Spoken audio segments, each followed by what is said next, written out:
almost like the Flashpoint, where it starts, one of the key matrix lines that will help shatter this status centralized system. This is Jamie Z reporting for Flashpoint Radio, live here at CU Boulder. And this is what they have done to our Norland quad. It smells atrocious, just like fish.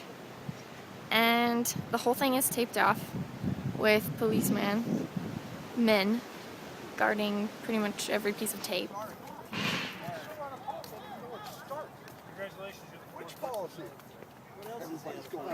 It's a lot of cops. Apparently there have been 3 arrests for trespassing and refusal to cooperate with the police. In the distance at Norland, we've got some people camped out to watch and a lot of cops. Seems like a very unnecessary amount.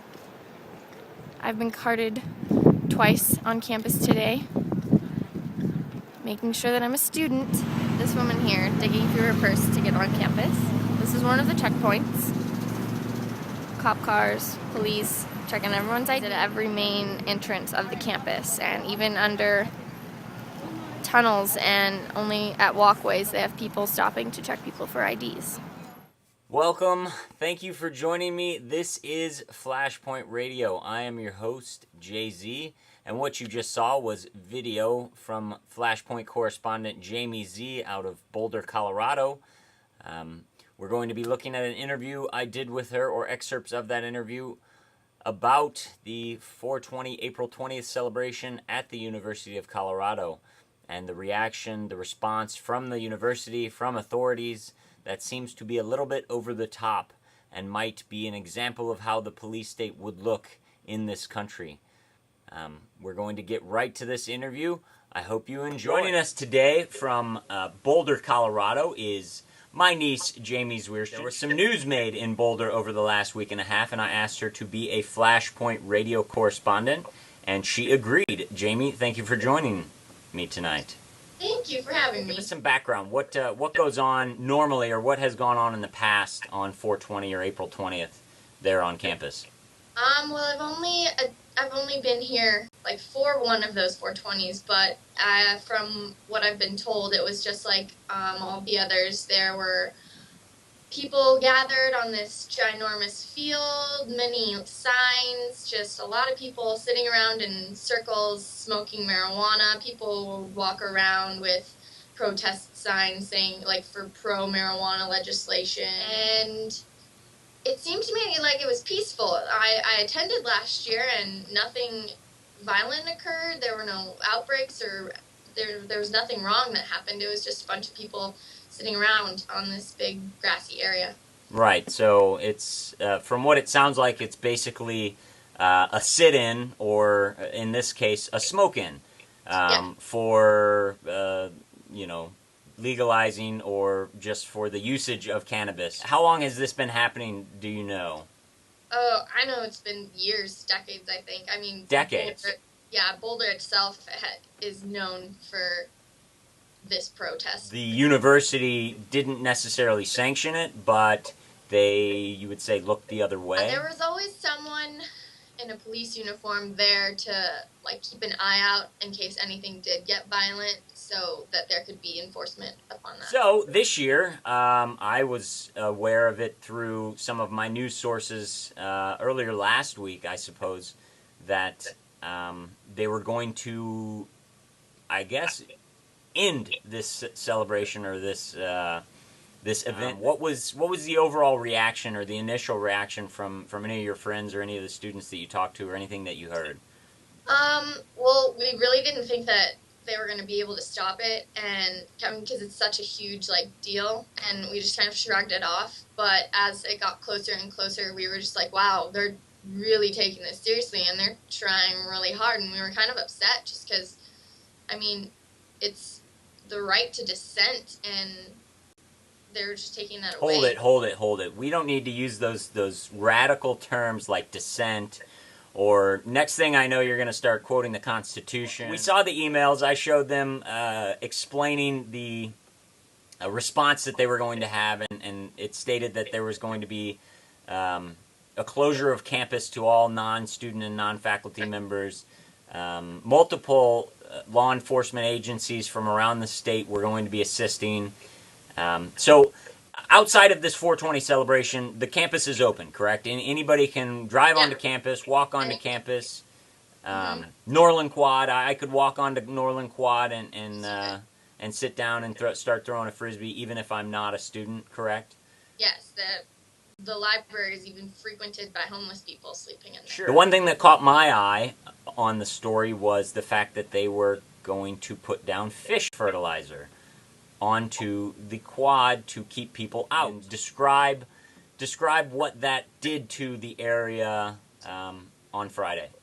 Well, if you walked anywhere near it, you'd just get an atrocious smell. It smelled a lot like fish, and sometimes the smell would even carry through the wind. Actually, it was pretty bad at points. What was the mood or the word on campus during classes or in the morning?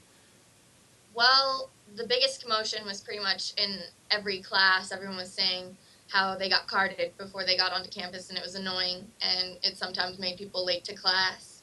And you would just hear comments here and there about how annoying all of the security was and how there shouldn't be so many cops on campus and how that's bringing a worse reputation than a bunch of people smoking and protesting. And people were pretty much just upset, not even at the fact that they couldn't go to Norland Quad, just at the fact that there was so much regulation of this event. I think in one of my videos I showed how many cops were in one area of Norland Quad, and we counted, and there were about 40 surrounding the place, and it just seemed a little over the top to everyone. Now, I'm a little confused because to me, in America, police presence means safety. I mean, if the more cops there are around, it makes it appear safer, correct? Wouldn't that be?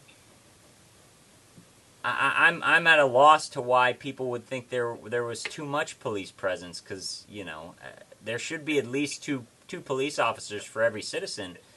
I would think, just to keep us safe from each other. There were checkpoints at all the entry points onto campus.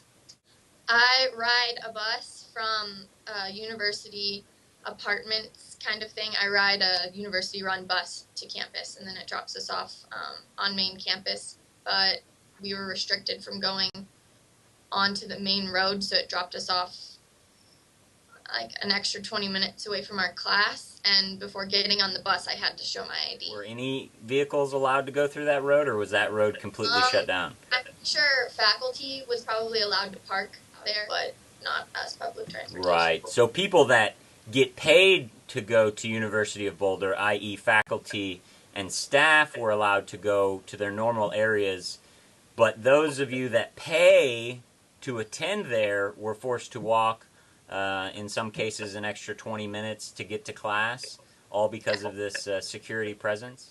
Has there been any talk, or has anyone questioned the university about where the funds came to pay for all this security? Because what about this cost?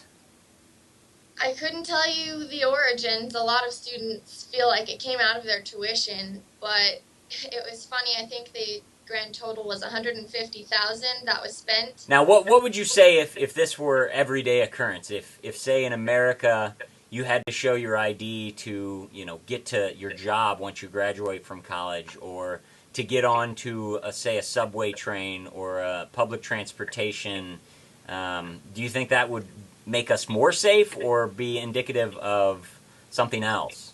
I think a lot of people would think that was out of line and completely unnecessary. Well, Jamie, I thank you for joining me, taking time out of your finals preparation, and we look forward to future reports and possible future interviews with you. So stay tuned and keep watching out and reporting on the news for us, at least in the area you are, Boulder, Colorado.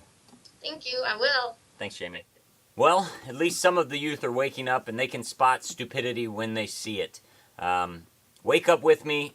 Join me back again for Flashpoint Radio. Jay-Z signing off, saying God bless, and keep your eyes to the sky. Well, if you're looking for trouble, I'm in the